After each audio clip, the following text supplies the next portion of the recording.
Monsieur le gouverneur de la région du Nord, Monsieur le procureur général, mon général de brigade, les officiers supérieurs des forces de défense, sur très hautes institutions de son Excellence, Monsieur Paul Biya, président de la République, chef de l'État, chef des armées, je suis avec vous à Bamenda ce jour pour faire une évaluation de la situation sécuritaire, la situation politique et la situation sociale. Il est question d'évaluer l'état d'esprit des populations, prendre en compte les défis sécuritaires, les défis à relever, ce qui a été fait, ce qui n'a pas été fait, et les prévisions pour l'avenir. Le chef d'État, son Excellence Paul Biya, a marqué son très haut accord pour la deuxième conférence des gouverneurs qui se tiendra à Yaoundé lundi. En prélude à cette conférence des gouverneurs, il était normal et opportun de faire une évaluation de la situation. Le gouverneur de la région, qui avait déjà tenu une réunion de sécurité il n'y a pas longtemps, m'a brossé le tableau de la situation sécuritaire. Il a fait état du calme qui règne dans la région du Nord-Ouest. La situation sécuritaire est globalement sous contrôle. Nous avons certes les poches de résistance. Nous avons les terroristes qui résistent. Nous avons ceux qui pensent encore qu'ils vont pérenniser le mal par les intimidations, par les attaques contre les populations civiles, les attaques contre les enfants innocents. Nous leur disons, ça ne saurait perdurer. Nous voulons, à travers ma voix, remercier ceux qui ont déposé les armes. C'est une option prise par le chef de l'État, chef des armées. Il a dit de manière répétée, c'est une porte de sortie honorable aux terroristes. Déposer les armes et intégrer les centres DDM. Ce sont les centres de reconversion où chacun peut apprendre un métier et devenir responsable. C'est des centres équipés dans la région du Nord-Ouest, dans la région du Sud-Ouest et dans la région de l'extrême Nord.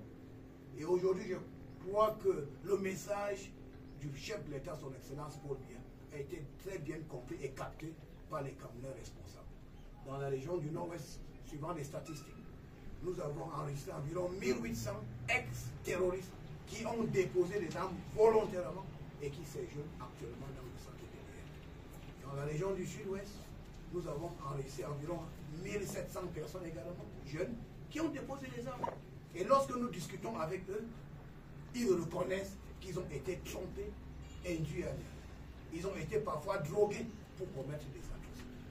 Nous leur disons, ils ont fait le bon choix.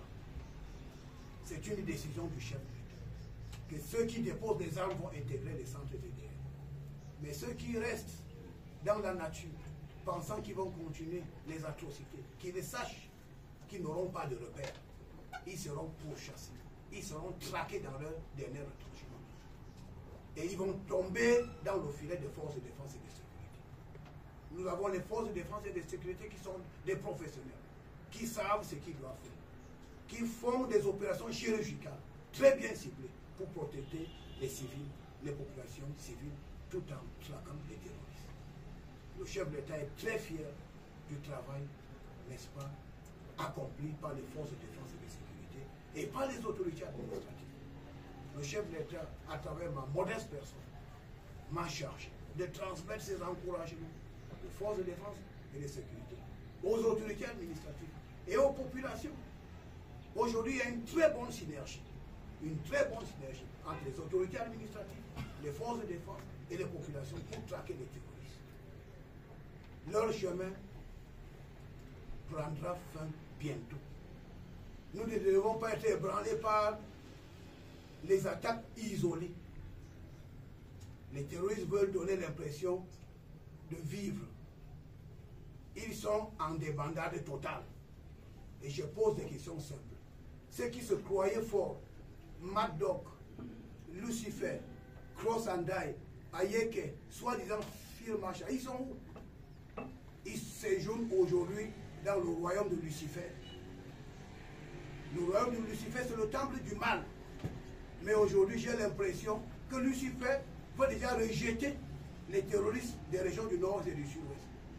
Parce que Lucifer reproche à ces terroristes qu'on leur a demandé de faire du mal. Et ils en ont fait plus que Lucifer. Donc Lucifer n'est même plus disposé allez recevoir dans son royaume. Alors, mais les terroristes, mais vous n'avez qu'un seul chemin. Vous êtes rejeté par Dieu, rejeté par le Cameroun, rejeté par tout le monde. Même Lucifer, qui était votre maître, vous a déjà rejeté. Ça veut dire que vous n'avez plus où aller. Donc, l'option donnée par le chef de l'État, son Excellence Paul Biya, président de la République, chef de l'État, commandant suprême des forces armées, de déposer les armes et d'intégrer les centres DDR, c'est la voie, c'est l'option. Il n'y a pas d'autre issue. Ou bien vous empruntez cette voie, vous déposez les armes, vous allez dans ces centres qui sont bien équipés. Ce sont les centres de formation. J'ai visité les centres DDR. J'ai trouvé des ateliers de couture, de maçonnerie, menuiserie, électricité et autres. Donc à travers une formation, les ex-combattants, les ex-terroristes qui n'avaient aucune formation, ils ont au moins quelque chose pour le bien-être de la communauté et pour leur bien-être. Et d'ailleurs, chez les chrétiens, nous sommes attachés au principe, à ce principe sacré de contrition.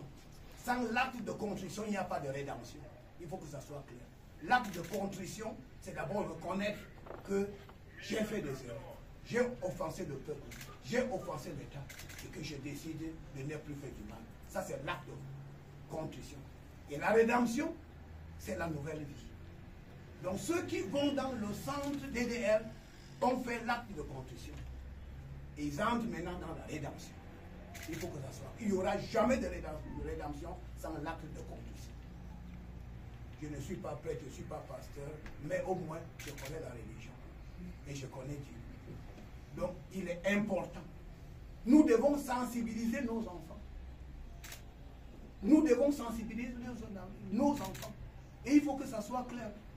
Quand vous avez votre boutique et quelqu'un vient vous dire fermez votre boutique parce qu'il faut les villes mortes, c'est ça la marginalisation. L'enseignant qui doit aller enseigner, on dit que si vous enseignez, on va vous tuer. C'est ça la marginalisation.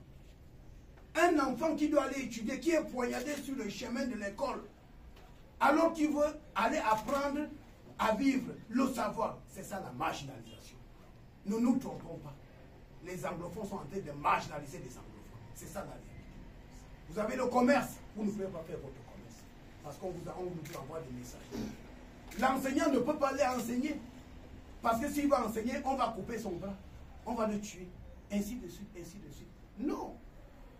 Il faudrait qu'on dise la vérité à nos enfants. C'est ça la vraie marginalisation. Et qu'est-ce qui se passe? Les anglophones, je me suis arrêté à Makenene l'autre jour pour parler à la communauté anglophone. Et je leur demande que maintenant, alors, le camp est en train de revenir. Quand est-ce que vous allez rentrer à Bicom, à Fonon? Mais ils m'ont dit, mais les francophones, ce sont nos frères, ils nous ont accueillis. Nous vivons bien, nous gagnons de l'argent. Plus que quand j'étais dans la région du Nord-Ouest. Je vais laisser mes frères francophones qui m'ont accepté pour aller là où on peut me tuer. Où on va demander à mes enfants de ne pas aller à l'école. Les anglophones m'ont dit à Makenene que non, nous restons ici avec nos frères francophones. Nous sommes heureux de vivre avec eux. Ceux qui veulent rester dans le rester, qui restent dans leur désordre. Nous ne pouvons pas. Nous restons ici. On est heureux. Voilà les réalités aujourd'hui. Voilà les réalités. Vous voyez des anglophones qui sont en train de dire que nous restons avec nos frères francophones. Ils nous ont accueillis. Ils nous ont donné, nous faisons des chants. Nos enfants vont à l'école. Nous vivons dans la tranquillité. Donc, je demande aux anglophones de réfléchir 2 fois. Et de réfléchir profondément. Et de constater le mal qu'ils ont fait à leur peuple, à leur région. Et de faire marche arrière avant qu'ils soient. Et surtout de dire la vérité. Le double jeu permanent a trop duré. Nous ne voulons plus le double langage. Il faut condamner le terrorisme. Les actes criminels, il faut les condamner. Le terrorisme n'a pas d'amis. Il n'y a pas de demi-mesure. Le langage doit être direct. Le chef d'État, son Excellence Paul Biya, a accordé aux anglophones, depuis 1982, le traitement préférentiel. Il leur a tout donné. Il faut dire la vérité. Et jusqu'à là, le président Paul Biya, elle a toujours disposé à faire développer les régions du Nord-Ouest et du Sud-Ouest. Donc, nous tous, les parents, les prélats, les autorités traditionnelles, les religieux, nous devons dire aux anglophones que ce que nous faisons là, nous sommes en train de marginaliser nos propres frères. C'est ça la vérité, c'est le langage qu'il faut tenir. Un enseignant qui ne peut pas aller enseigner parce qu'on va le tuer, c'est ça la marginalisation. Un enfant qui est empêché, qu'on empêche d'aller à l'école, alors que ses frères à Douala, à Bertois sont en train d'aller à l'école, c'est ça la marginalisation. Il faut dire la vérité. Un commerçant qui a ses marchandises, il a pris un crédit à la banque, mais on lui dit qu'il ne peut pas ouvrir, c'est ça la marginalisation. Les véhicules qu'on brûle tous les jours, parce qu'il faut respecter les mots d'ordre irresponsables, c'est ça la marginalisation. Nous ne nous trompons pas. Je demande aux anglophones de dire la vérité à leurs frères et de condamner ces actes en disant que le président Paul Biya a donné des options claires. Si nous nous alignons tous derrière les options du chef de l'État, cette affaire va s'arrêter. La paix, on va retrouver la paix. Les gens vont vivre sereinement, les gens vont vivre dignement, et puis il n'y aura plus de problème. Chaque parent doit contrôler son enfant. Si chacun contrôle son enfant, si chacun contrôle sa famille, ceux-là qui tuent ne viennent pas de Jupiter, ils ne viennent pas de Mars, ils ne viennent pas d'autres. Ils sont avec nous, ils vivent parmi nous. Cessons cette complicité. C'est ça le problème aujourd'hui. Cessons cette complicité. Dénonçons-le. J'ai tenu une réunion avec les syndicats de moto-taxi tout à l'heure. Je leur ai tenu le langage de la vérité. À chaque fois qu'on apprend qu'il y a l'attaque, c'est les conducteurs de moto-taxi qui mènent ces attaques. Il y en a qui sont responsables, il y en a qui sont irresponsables. Donc, on va mettre de l'ordre dans cette activité. Les instructions du chef d'État sont claires. Nous allons procéder par l'identification de tout ce qui exerce ce métier. C'est ce que dit la loi. Nous devons respecter les lois de notre pays. Un conducteur de moto-taxi a besoin d'un permis de conduire, a besoin d'une carte d'identité, un numéro d'identification et l'affiliation à la mairie. Donc, nous disons la vérité. Le double aux parents, il faut que cela cesse. Ces poches de résistance qui donnent cette illusion que les gens sont en ordre. Le tourisme est voué à l'échec. Le bien sera toujours au-dessus du mal. On n'a jamais construit sur la base du mal. Et vous faites du mal, vous allez payer pendant des générations. Il faut que le message soit clair. Donc c'est une réunion de sensibilisation.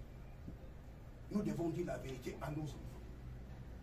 Les défis sécuritaires, les rapports, on va les transmettre au chef d'État qui donnera en temps opportun des orientations. Et c'est sur ce que je déclare ouvert notre réunion.